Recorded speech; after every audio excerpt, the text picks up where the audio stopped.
बिस्मिल्लाहिर्रहमानिर्रहीम अस्सलामु अलैकुम वरहमतुल्लाहि वबरकात। Dear students, welcome to study time for all. I am your tutor Adnan Ghani Bhatt. English class 10 की गेस्ट सीरीज़ का सिलसिला जारी है। आज गेस्ट नंबर 2 और ये भी मल्टीपल चॉइस क्वेश्चंस के हवाले से है। तो हम आगाज़ करते हैं आज की अपनी वीडियो का। तो choose the correct option and fill up the bubbles. दुरुस्त ऑप्शन का इंतखाब करें और इन बबल्स जो हैं उनको फिल करें।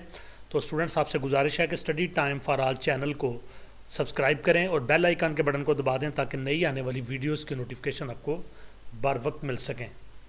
तो आगे बढ़ते हैं अपनी आज की इस वीडियो की जानब। तो सबसे पहला पॉइंट है the antonym of suffering is. तो सबसे पहले आपको एंटोनिम का पता होना चाहिए और सिनोनिम का पता होना चाहिए। जो एंटोनिम होते हैं ये अपोजिट वर्ड्स होते हैं, जो सिनोनिम्स होते हैं ये सिमिलर वर्ड्स होते हैं।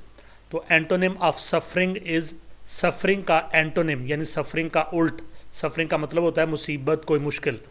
तो ए डिस्ट्रेस, बी प्लेयर, सी एंग्विश, डी सारो। तो इसका करेक्ट आंसर है बी प्लेयर, यानी जो मुसीबत या प्रॉब्लम या मुश्किल होती है उसका जो उल्ट होता है वो खुशी होती है। Number 2 the synonym of culprit is. ये एंटोनिम था, उल्ट बताना था आपने। अब सिनोनिम पूछा जा रहा है, सिमिलर वर्ड आपने बताना है।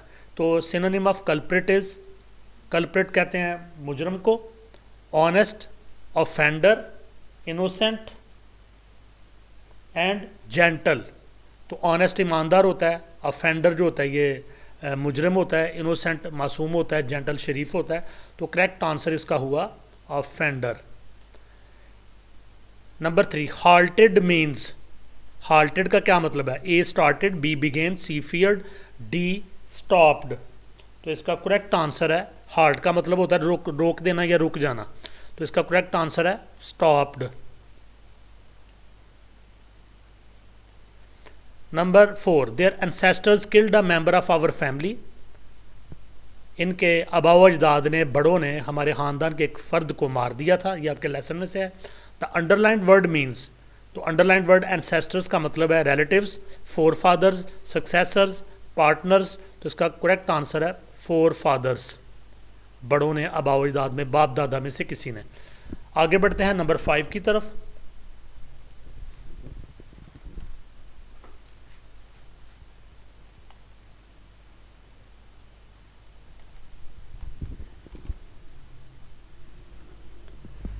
Number 5 but the point here is that it is not that convenient. But the point here is that, तो इसमें convenient को अंडरलाइन नहीं किया हुआ, हम इसको अंडरलाइन कर लेते हैं। ये convenient अंडरलाइंड है। But point here is that it is not that convenient. लेकिन नुकता यह है कि ये इतना आसान नहीं है। तो कन्वेनियंट का मतलब बताना था। अंडरलाइन वर्ड मीन्स कन्वेनियंट का क्या मतलब है? डिफ़िकल्ट, गुड, वाइटल और इजी। तो इसका आंसर है इजी। ये कोई इतना आसान नहीं है, इजी नहीं है। Number 6 the meaning of excel is dash. A contest, B series, C event. Number D be better than others. तो इसका करेक्ट आंसर है बी बेटर दैन अदर्स, दूसरों से बेहतर होना, आगे बढ़ जाना, एक्सेल कर जाना। Number 7 the antonym of mighty is. Mighty ताकतवर, इसका एंटोनिम, इसका उल्ट आपने बताना है। Powerful, strong, grand. तो ये तीनों तो नहीं होंगे, वीक। तो करेक्ट आंसर इसका हुआ week.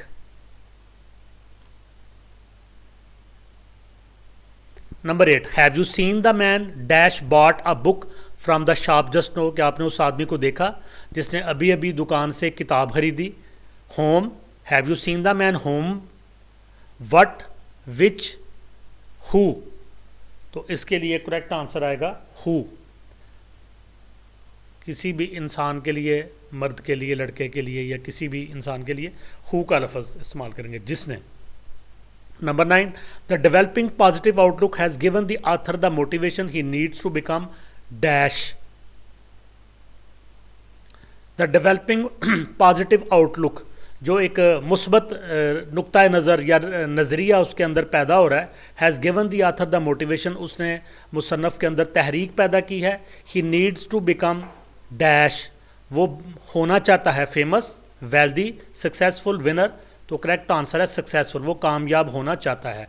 Number 10, the man had been sent with other convicts to Australia. The underline word means, आदमी को दूसरे कॉन्विक्ट्स के साथ, मुजरमों के साथ भेज दिया गया Australia. The underline word means prisoners, delegation, team, messenger. तो इसका करेक्ट आंसर है प्रिजनर्स। तो दूसरे कैदियों के साथ जो मुजरम थे उनके साथ उसको ऑस्ट्रेलिया भेज दिया गया। आगे बढ़ते हैं।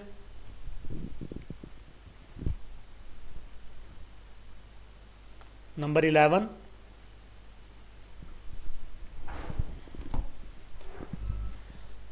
11, I feel dash the poor.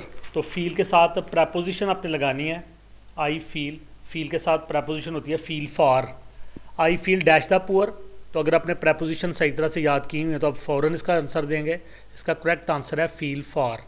Number 12, the antonym of fail is, fail का उल्ट अनसक्सेसफुल, सक्सीड, स्ट्रॉन्ग और वीक। तो फेल का सक्सीड करेक्ट आंसर होगा, फेल होना, कामयाब होना। Number 13, hanging up science and posters and doors and Windows means.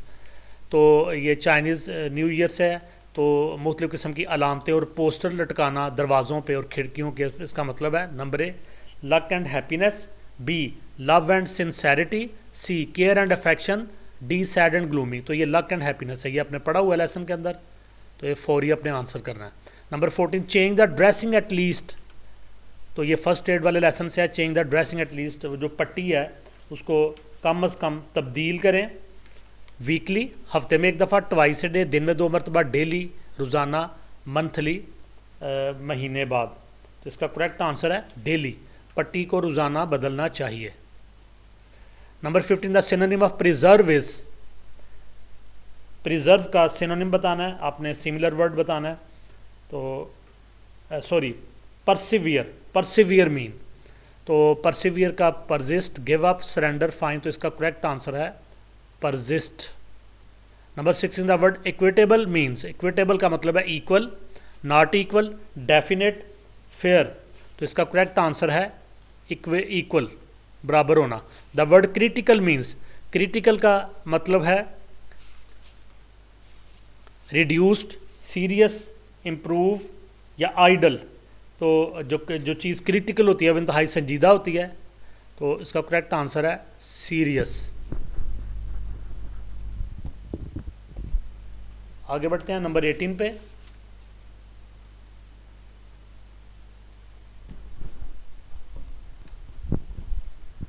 Number 18, Chinese new year falls somewhere.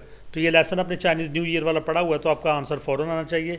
Chinese new year falls somewhere on January 21st, B on February 20th, C between January 21st and February 20th, on December 1st। तो correct answer है between January 21st and February 20th। तो Chinese new year 21 जनवरी से 20 फरवरी के दरमियान कहीं आता है, क्योंकि इसका चांद की हरकत के साथ, फेजिस के साथ ताल्लुक़ है। Number 19, the antonym of abandon is. Abandon का एंटोनिम,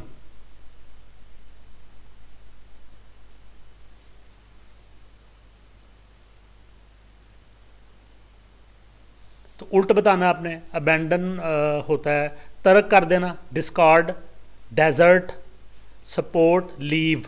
तो डिस्कार्ड का मतलब छोड़ देना, डेजर्ट का मतलब तनहा कर देना, सपोर्ट का मतलब मदद करना, हमायत करना, लीव का मतलब छोड़ देना। तो करेक्ट आंसर है support. Number 20, last summer we dash many places. पिछले मौसम में गर्मा में हमने कई जगह देखी। लास्ट समर वी विजिट्स, तो ये प्रेजेंट में नहीं आएगा। We visited, had visited, will visit. तो करेक्ट आंसर हुआ विजिटेड, सेकंड फॉर्म आएगी। Number 21, if a dash appears stop using ointment. If a dash appear, तो ये आपने पढ़ा हुआ है। इफ़ ए रैश अपीयर्स है, अगर गर्मी दाने वगैरह को नज़र आते हैं तो आप जो मरहम है वो लगाना छोड़ दें। Number 22, synonym of conquer is. Conquer का सिमिलर बताना है, विन, शेम, टफ, खीड। तो कॉन्कर का विन होगा। ये तो बिल्कुल ईजी है। Number 23 synonym of reward is, reward का सिनोनिम अपने सेम बताना है। रिवार्ड कोई इनाम, फाइन, पेनल्टी, एनिमी, प्राइज, तो इसका करेक्ट आंसर है prize. The synonym of notion is, notion होता है कोई अशारा या कोई ख्याल, स्टोरी, रेफरेंस, आइडिया, प्ले, तो इसका करेक्ट आंसर है idea.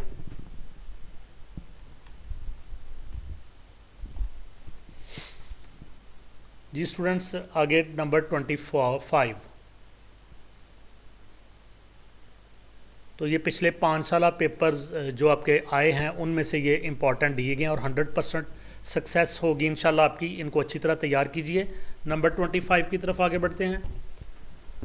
The word luxury means, लफ्ज़ लग्जरी का मतलब है, लग्जरी कहते हैं कोई आसाइश या कोई आसानी देने वाली चीज़। ट्रबल, डिलाइट, रीडिंग, हेल्प, तो करेक्ट आंसर है डिलाइट, खुशी या आसाइश। नंबर 26 रेसिपिएंट मीन्स, रेसिपिएंट होता है वसूल करने वाला, तो इसका पहला ही आंसर बिल्कुल करेक्ट है receiver.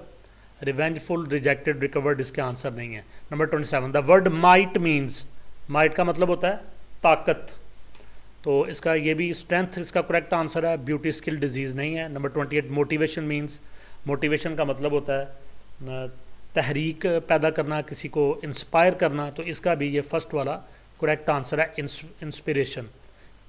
Number 29 magnitude means, magnitude का मतलब है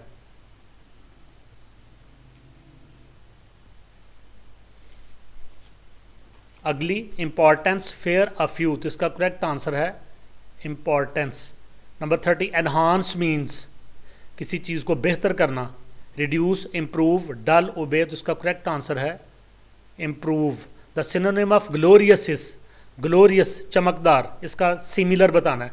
लस्ट्रस, फैबुलस, स्प्लेंडेड, पावरफुल, तो इसका है ग्लोरियस शानदार, तो इसका स्प्लेंडेड हुआ, स्प्लेंडेड का भी शानदार। The antonym of consume is किसी चीज़ को कंज्यूम करना, जैसे बिजली कंज्यूम की जाती है तो बिजली के जो इस्तेमाल करने वाले उनको कंज्यूमर्स कहते हैं।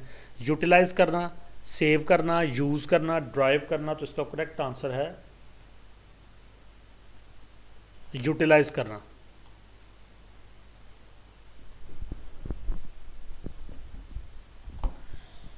नंबर 33 की तरफ आगे बढ़ते हैं।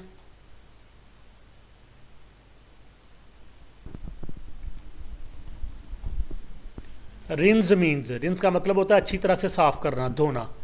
रिमूव, वॉश, कट, एड्रेस, तो करेक्ट आंसर हुआ wash. Strict means, number 34 strict means, strict का मतलब होता है बहुत सख्त, हार्श, डिफिकल्ट, काइंड, स्किल्ड, तो करेक्ट आंसर हुआ harsh. Number 35 the antonym of Sood is,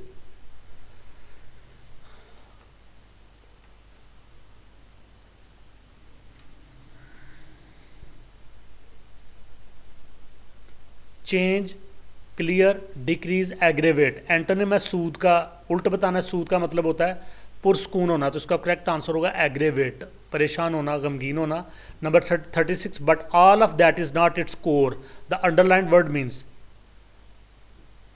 its core. Core क्या चीज़ होती है, बिल्कुल जो मरकजी जगह होती है उसको कोर कहते हैं, तो ये सेंटर है इसका correct answer. And when the sun comes out after this rain shall stop, जब सब सूरज निकल आता है तो बारिश के रुकने के बाद, तो कम्स आउट को अंडरलाइन किया हुआ है, तो उसका करेक्ट आंसर बताना है।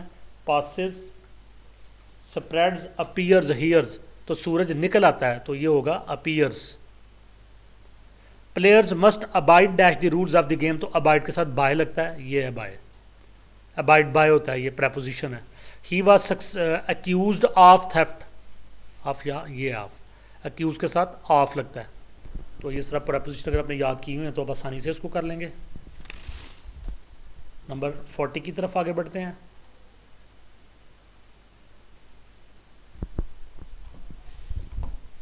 बैंड-एड्स और sticky plasters are good for dressing small, तो जो बैंड-एड्स होती हैं या चपकने वाले प्लास्टर होते हैं वो छोटे किन के लिए, किन की मरहम पट्टी के लिए अहम अच्छे होते हैं, वूंड्स के लिए, बर्न्स के लिए, फ्रैक्चर्स, एलर्जी के लिए, तो छोटे जख्मों के लिए अच्छे होते हैं, वूंड्स के लिए।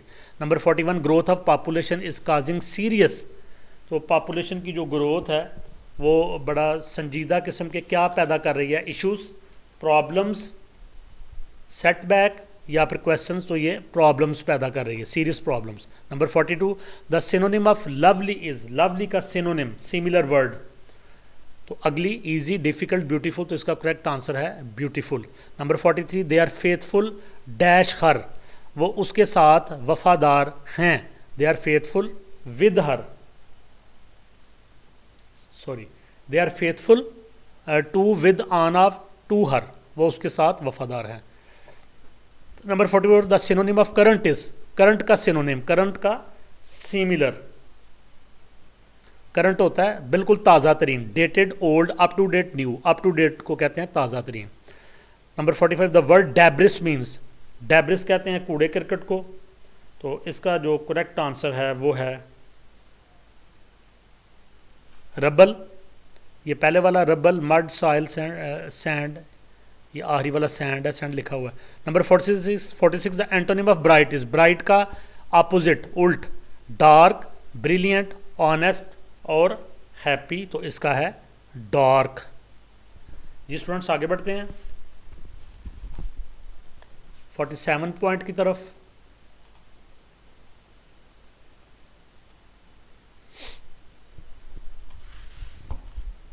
The synonym of foe is, foe कहते हैं दुश्मन को, रिलेटिव, एनिमी, फ्रेंड, फेलो, तो इसका करेक्ट आंसर है enemy.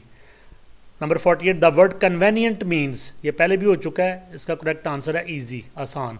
The antonym of perfect is, perfect का एंटोनिम यानी उल्ट, तो इसका करेक्ट है इम्परफेक्ट, मुकम्मल होना, नामुकम्मल होना। Number 50, keep soap out of the actual dash, साबन को, ये आपके लेसन में से है, असली जख्म से, वूंड से दूर रखें। Number 51, the antonym of mighty is, mighty का उल्ट बताना है, तो माइटी का उल्ट वीक हुआ, क्योंकि माइटी का मतलब है ताकतवर, तो ये वाला वीक, ये दूसरा जो वीक है ये हफ्ते वाला है। Number 52, the synonym of Solis is, Solis का सिनोनिम, तो सॉलिस होता है सुकून, तसल्ली, एग्रीवेशन, फ्रस्ट्रेशन, कंफर्ट, एंगर, तो इसका करेक्ट आंसर है कंफर्ट। नंबर 53, थारो cleaning reduces the risk of dash, अच्छी तरह से सफाई किस चीज़ का खतरा कम करती है, रैश का, एलर्जी का, एंटीबायोटिक का, इन्फेक्शन एंड टेटनस का, तो ये जो आखिरी वाला इन्फेक्शन एंड टेटनस है ये इसका करेक्ट आंसर है।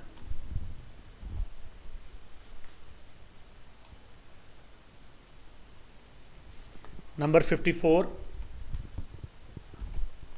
The comforts of book defy time and break borders, किताबों की जो कंफर्ट होती है, जो उसकी खुशी होती है, ये वक्त से मुबर्रा होती है, एंड ब्रेक बॉर्डर्स, और सरहदों को भी तोड़ देती है। द अंडरलाइंड वर्ड डिफाई का मतलब क्या है। Number 54,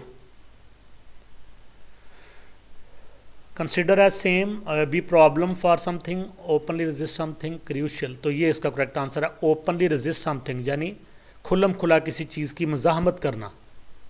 the synonym of firm is, number 55, तो फर्म का सिमिलर आपने बताना है, तो फर्म का सिमिलर होगा एक्सपेंसिव, पावरफुल, परसिस्टेंट, इसका जो है ना ये सिमिलर है।